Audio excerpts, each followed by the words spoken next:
Hello, and welcome back to our final Pokemon game in this normal-only series, Pokémon Violet.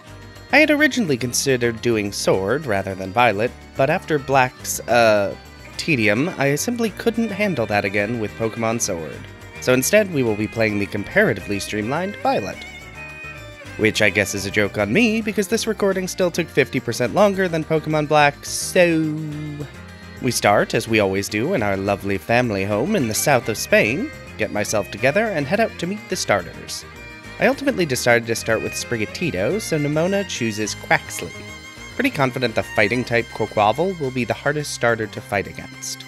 Starter chosen, that we will ultimately throw in the box and never think about again, it's time for our first route and to actually start catching the Pokemon I can use.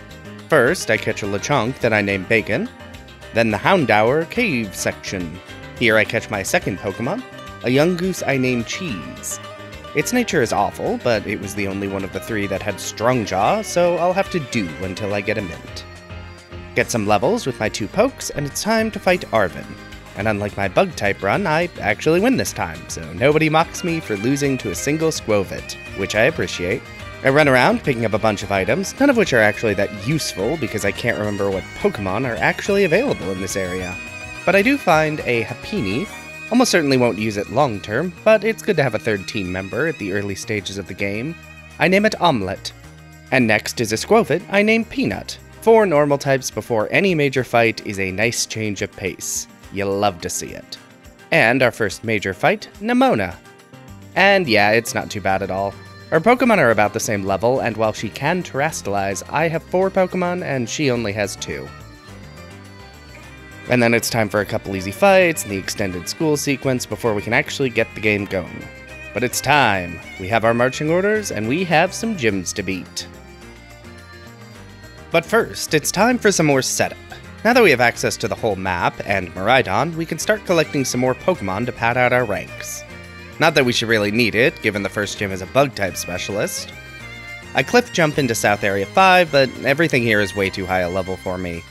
I know there should be Slackgoths here that I can catch that are just low enough, or close enough, that I can catch, and I spend, frankly, longer than I should have running around not knowing where they even spawn. I eventually get annoyed and give up. And while there are a bunch of Terror Raid dens, none of them have any normal-type Pokemon in them, so it ends up being a complete waste of time.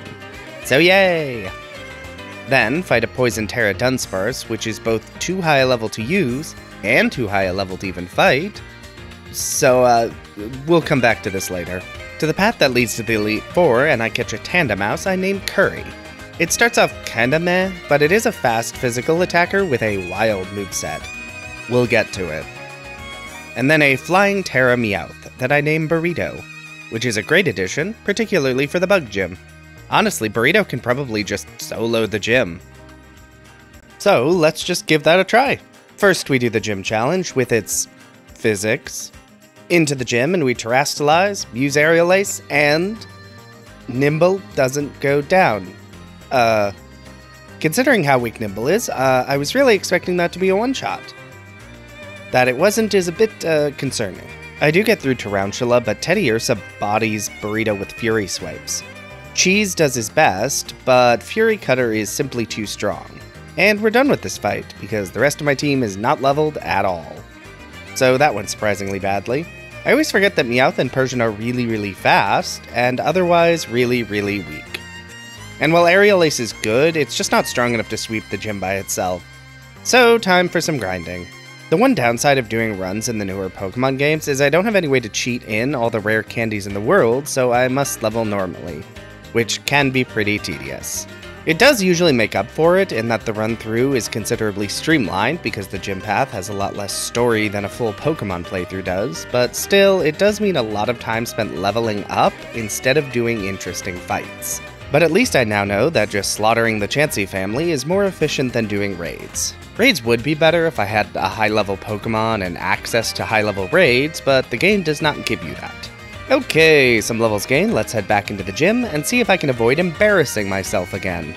I start off the same, leading with Burrito, Terraflying Aerial Ace. This is enough to take down both Nimble and Tarantula, which is all I really need it to do. Switch in Peanut, who avoids a Fury Swipes, Fury Cutter brings down Peanut, but only after I get off a Tail Whip. I bring Burrito back in to Fake Out and then Aerial Ace. Even with the defense drop, Teddiursa stays up. Then Curry misses with Double Hit and goes down. Finally, send in Cheese and take down Teddiursa with a Tackle. Okay, wow, I really was not expecting the very first gym, a Bug Gym, to be that difficult. I mean, it wasn't Roxanne difficult, but I was expecting that to be a piece of cake, and half my team went down for no reason. But at least it's over and our level cap goes up, which means it's time to immediately head back and fight the Terra Poison Dunsparce. It's now within the level I can use it, and the level my team can bring it down to capture. Its ability is Runaway, which is way worse than Serene Grace, but Poison types resisting Fighting type moves is a huge boon considering the rest of my team is weak to fighting. I name her Teriyaki. Next gym is only 2 levels higher, so I'll be heading there shortly. But first, time to take down the Titan Cloth, because having the boost to speed up movement is practically necessary in the open world. The fight itself is pretty easy, even though I don't have many good water or grass moves. It's the first Titan. Another boring gym challenge, this one just collecting sunflowers. The gym challenges in this game were a nice departure from prior games, but they are odd, to say the least. And it's time for the next gym fight, Brassius. Lead with Teriyaki, because my only plan is Terra Poison and Poison Tail, because that's my best attack. And, as Ho, Teriyaki clears Petalil and Small Lip.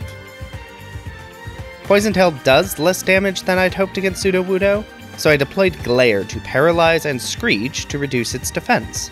2 more Poison Tails, and the gym is beaten. Which, yeah, that was way easier. It helps that my sweeper was Dunsparce, a way better Pokemon than Meowth, for just a lot of reasons, not the least of which being access to Screech and Glare. That's 2 gyms down, and we are on our way. Brassius dead, the level cap goes up to 24, which means more Pokemon to catch. First, grab a female Vigoroth I named Steak. I couldn't find Slackoths earlier, but with the level increase, I do know where Vigoroth can be found. Then, a Zangoose I named Sushi. Both of these were really useful in the Ruby run, so I expect that will continue in this case. Now it's time to venture into the DLC. I don't care about the story for this challenge, but working through both DLCs is going to give me access to a good variety of new normal types. But it does mean going through the very slow opening to both areas. In Kitakami, I grab an Aipom, another fast physical attacker. I name him a Ravioli. You can never have enough fast physical attackers. There is supposed to be a Terra Munchlax on this cliff, but it has decided not to spawn. So just ride along the western path and grab the other Munchlax. Name him Chips and add him to the party. Love a bulky defense Pokemon. I elect to replace Sushi. Zangoose is good, but Aipom serves the same niche, and I haven't used an Aipom before. If I need Sushi, they'll be there. Back to Uva and over to Blueberry Academy. The wild Pokemon here are way too high level, but the Terra Raids are still at my level, and the random items around are a lot of rare candies and Terra Shards. And mints. I run around for a while checking random dens and picking up a bunch of items. I even tanked down a level 62 Chansey to get a decent amount of experience, because Chansey is so incapable of violence. Which means Cheese evolves, which is very nice. And it's Gym 3 time. But first, another Nemona fight, and the first properly difficult one. Lead with Teriyaki and Glare the Rockruff, which uses Double Team and Rock Throw, but Bulldoze finishes it off. Nemona then throws out Palmy, sent out Curry to hit with Bullet Seed, nearly taking it out. Palmy uses Dig, which hurts, but not that bad, and another Bullet Seed takes Palmy down. Quaxwell is out, and I use Baby Doll Eyes as a priority attack reduction, then send out Steak to use Trailblaze to get super effective hits in. But while I'm doing that, Quaxwell is using Workup. This lets Water Pulse take down Steak, and Teriyaki, and Cheese, send out Chips, who manages to survive a Water Pulse, but then hits itself in confusion and goes down. Last is Ravioli, who manages to take down Quaxwell with Fury Swipes. Okay, well that fight went so well, and so easy, until Quaxwell, and then it went so badly, so quickly. And it wasn't even Quaxwell's fighting type. It didn't even use a fighting type move. I don't even know if it knows one. Just worked up into Water Pulse. Gonna need to figure out a way to not get destroyed as Quaxwell gets stronger. Another weird gym trial, and it's into the gym fight. Huh. Why does Iono have 4 Pokemon when the next 2 gyms only have 3? That's actually really weird.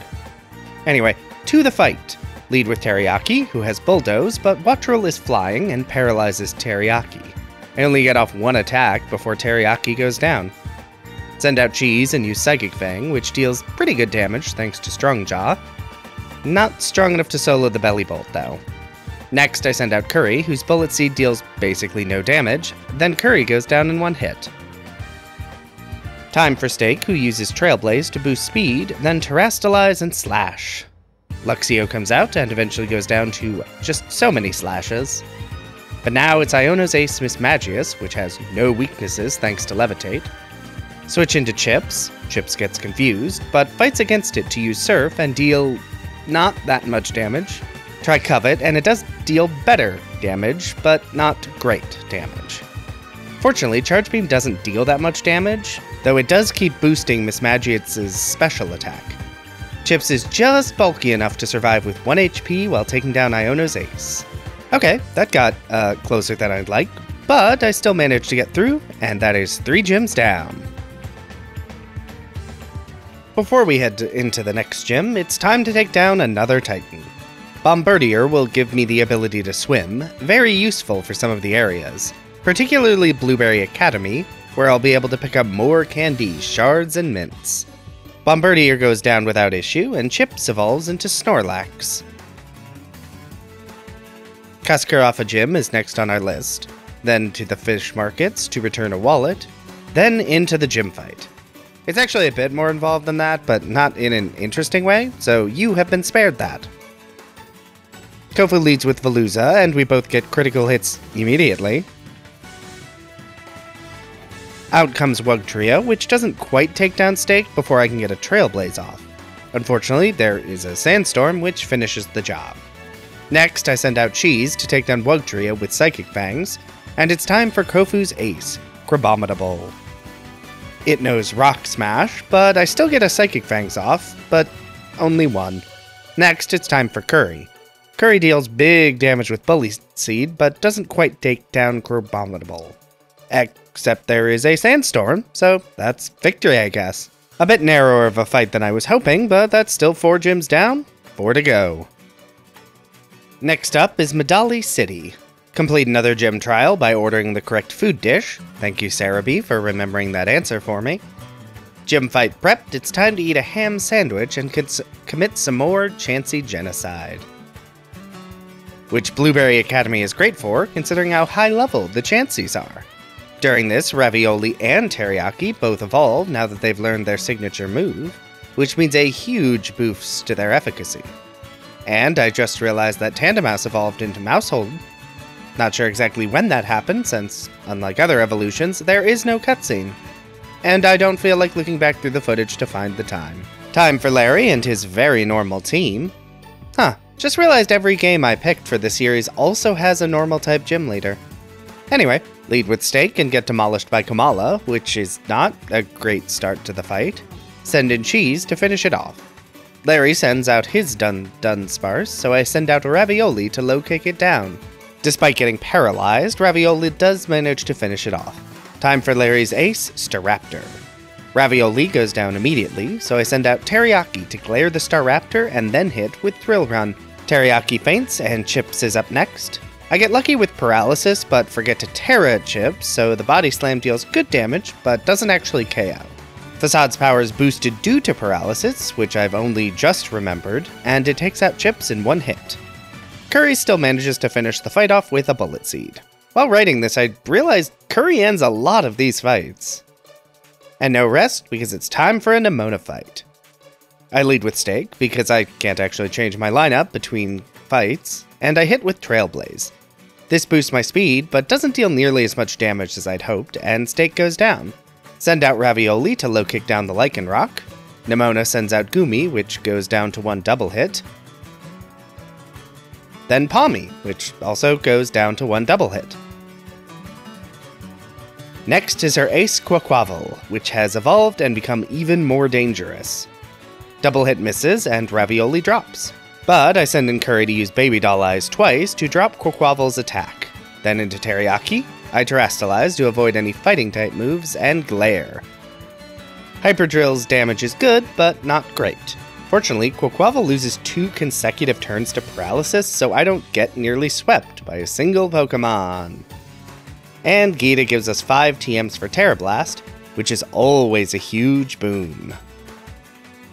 Time for another Titan Pokemon, because High Jump is another movement option that will give me access to more random items and will save time. And thanks to Screech and Low Kick, Orthworm drops without issue. Next up is a gym that should be difficult and interesting because double battles, but is actually probably going to be easy because constant stat boosts because Game Freak were cowards about making the player fight double battles. Good thing I've also gone far enough north that I can reach the fairy base outskirts without heading too far out of my way. This is the best place to grind for XP. The chances here are lower level than Blueberry Academy, but they are way more plentiful. During this, Stake evolves. Losing turns to Truant is rough, but I need the big stat buff that Slacken gets, because normal types have such a low base stat total. The gym trial for this gym is just a series of very easy double battles, so we'll hop right into the actual gym leader fight. Lead with Cheese and Stake, which is very funny. Stake one-shots Banette with Throat Chop, and Mimikyu's disguise is broken. Then my party gets stat buffs. Cheese nearly takes out Mimikyu with Psychic Fangs, but not quite. Houndstone barely lives a Throat Chop, and Mimikyu drops. A Crunch finishes off Houndstone, but Cheese drops to a Discharge. Then Stake goes down to Hyper Voice. Bite deals less damage than I'd hoped. Then the fight proceeds to take way longer to end than it really should, because Toxtricity is more durable than I thought it was. But finally, after a Screech and Teriyaki dropping, Chips can finish the fight with Bite. That fight started off fine, and then it just took forever. Another Titan to drop to get another movement ability. Iron Treads is a bit more durable because it's closer to my actual level, but having 6 Pokemon against 1 means this doesn't actually take that long. And head through the caves to reach the very inconveniently placed Alfornada. This is our next gym fight, but first it's time for another Nemona fight. Lead with Teriyaki and get off a Drill Run while Lycanroc misses. Then get flinched. Then miss due to Sand Attack. Then flinch again. Teriyaki, would you like to do something, please? Thank you.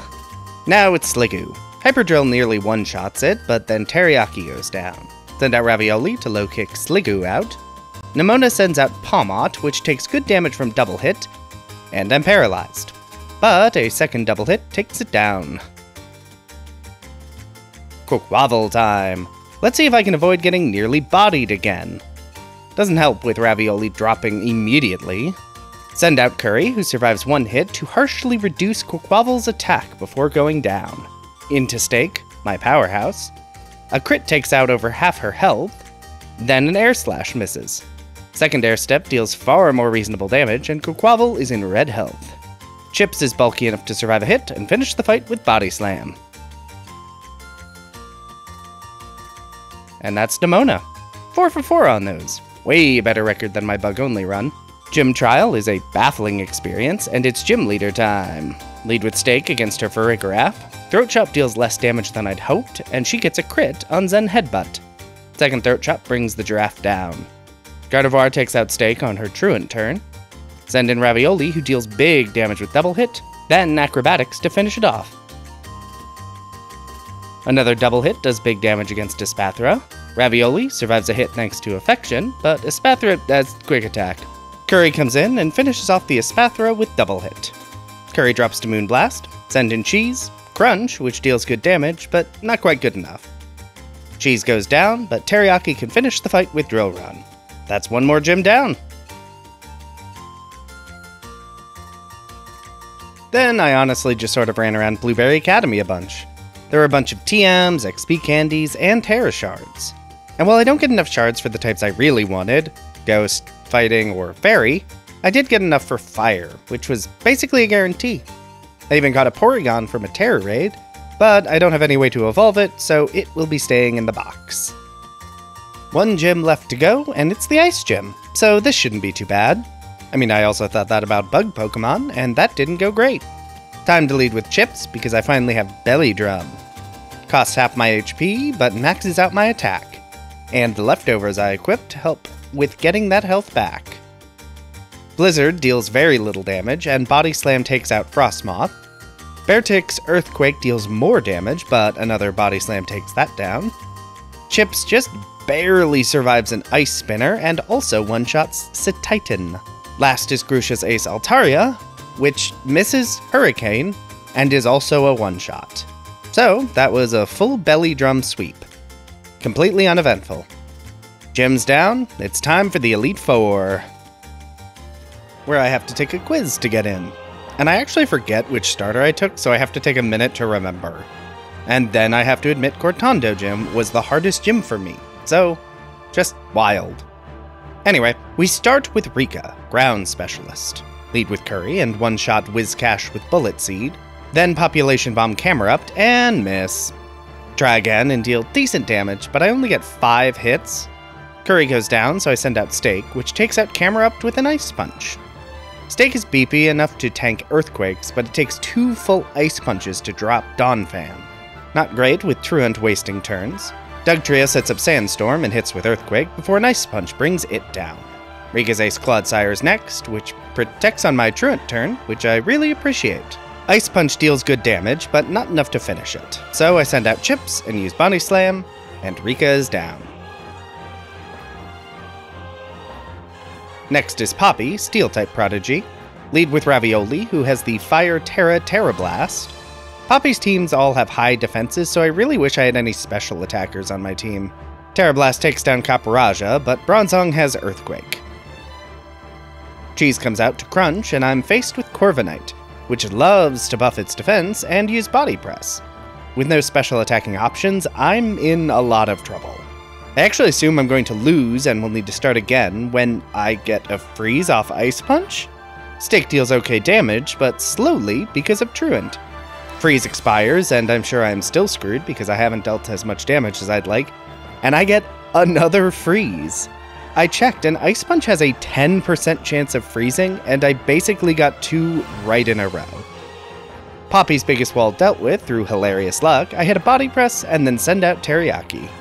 Drill Run finishes off Magnezone, Tinkaton comes out and deals big damage, but Glare paralyzes and then Drill Run crits. Tinkaton loses a turn to Paralysis, and another Drill Run finishes it. Wow, that fight was wacky.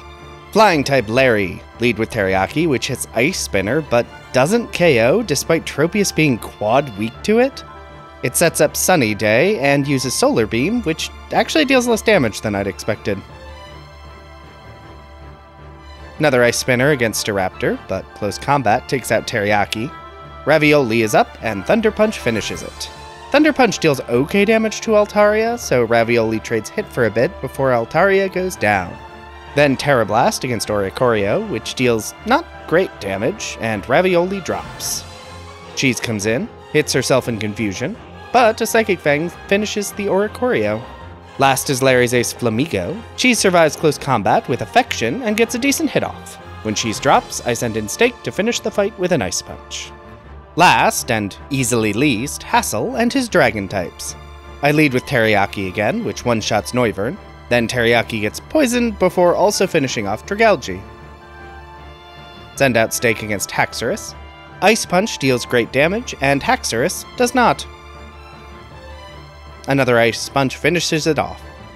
None of these dragons can deal damage to Stake apparently, and 2 of them are quad weak to Ice. Finally, it's Baxcalibur, who can deal great damage, but almost goes down in a single hit. A final play rough from Curry finishes him off. Elite Four down, all that remains is the champion Gita. And wow, while Gita is normally a very easy fight, that is not the case here. Mostly because she has 2 walls in the form of Avalugg and King Gambit, and both are high defense tanks. So I need to do some setup, except Espathra will buff itself if I try to set up, and Avalugg has Body Press, which can take out my entire team. I try to send out Chips to Belly Drum as an opener, but even that is not enough to take down Avalugg in one hit, and leaves Chip too vulnerable to make any actual progress in the fight. Stake is strong, but doesn't have the defenses to survive when it is skipping every other turn. And Gita's non-tanky Pokemon are strong enough to take out whatever of my team manages to get through these walls. There just really isn't an easy way through this like there is with the rest of the Elite Four. Go-Goat being able to heal with Horned Leech is also not good. My first attempt, I actually managed to get to her ace, but all I have left is Curry, who does not have the physical attack to get through its defenses. So, after many tries, I remember status effects exist. So, I have Cheese yawn before sending in Steak. Steak can take out the Espathra while it's asleep, and it never uses Reflect to boost her team's physical defenses. Avalugg comes out, and I hit it with Hammer Arm. This doesn't KO, but that's actually what I was hoping for. I just need to take down a decent chunk of its HP. This works perfectly. Send out Cheese to hit another yawn on Avalugg and leave it in red health, along with a defense drop. Next, it's time for Chips to belly drum while Avalugg is asleep. Chips finishes off Avalugg with Body Slam, then takes out King Gambit with Hammer Arm. However, Chips is down a lot more HP than I'd hoped and drops to a Horn Leech. Time to Terra Teriyaki. Terra Blast damage is good and takes out Go-Goat in 2 hits. Teriyaki toughs it out against Veluza and lands Glare to paralyze and drops to Aqua Jet. But Ravioli can come in and take it out in 2 Thunder Punches. I could use Low Kick against Glamora, but despite being a rock type, Glamora is actually very light, so I instead decide to Screech. Sludge Wave takes out Ravioli, but Curry comes in, and thanks to Glamora's reduced defense, and 2 crits, Glamora goes down. Jeez. I admit I've only fought Geeta a few times, but I was not expecting that fight to be such a mess. I think if I had a single normal type with a decent special attack to bypass her physical walls, that fight would have been much, much easier. And it's now time for the final fight, Nemona. Normally way more difficult than Geeta, it's gonna take a lot to get through this fight with my normal-only team. I throw myself at Nemona a few times to try and get a feel for how she'll fight against me, and the order she's going to send out her Pokémon. Lycanroc is fast and sets up Stealth Rock. It's also more durable than I'd hoped. Belly Drum on Chips is enough to take it out, but Chips isn't durable enough to survive through Palmot afterwards, so that's a no-go. Curry is faster, and Population Bomb is great, but Curry doesn't really have anything against the rest of her team. Teriyaki is too slow, and Earthworm has Earth Eater to absorb ground attacks. Steak is strong as always, but Truant means there is no way I can survive all the fighting moves Nemona has. Ravioli is strong and fast, but doesn't have any setup moves to give it the oomph it needs to actually be a sweeper. And Cheese is honestly outclassed by the rest of the team. I spent some time looking through the Pokémon and reviewing their moves. I do consider bringing in Sushi the Zangoose. He can learn Sword Dance for setup, but I don't think Sushi would actually be fast enough to outspeed Palmot, and close combat would almost certainly one-shot him. Maybe make him Terra Fire so he's not weak to fighting moves? And then I discover a move Curry can learn that I hadn't actually read and assumed, from the name, that it was garbage. Tidy Up. This boosts Mousehold's speed and attack, and clears entry hazards. Nemona's Lycanroc loves to set up Stealth Rocks. This may actually be the key to victory. I go back into the fight, and Lycanroc doesn't use Stealth Rock. Okay, not great, but that does tell me that Curry can survive 1 hit from the Lycanroc. So I can just keep using Tidy Up until Curry takes a first hit. Next attempt, I manage to get 3 Tidy Ups before Lycanroc decides to actually deal some damage. +3 attack and +3 speed. Low Kick takes out Lycanroc, then Population Bomb brings down Palmot. Earthworm is also a one-shot with Lycanroc. This progress alone is probably enough to secure victory, but then Curry survives Drill Run thanks to Affection and takes out Dunsparce. Another Population Bomb brings down Goodra. Finally, it's Nemona's ace, Quaquaval, and a single Bullet Seed brings it down. Okay, so yeah, Curry swept Nemona's entire team. And if that bewilderment isn't how I feel after all of these normal-only runs, I don't know what is. I'll have a lot more to say in the summary video coming out next Friday, but suffice to say this was a wild ride. But drop a like if you enjoyed, maybe comment down below. Hey, subscribe if you'd like this kind of nonsense. But regardless, have a safe trip home.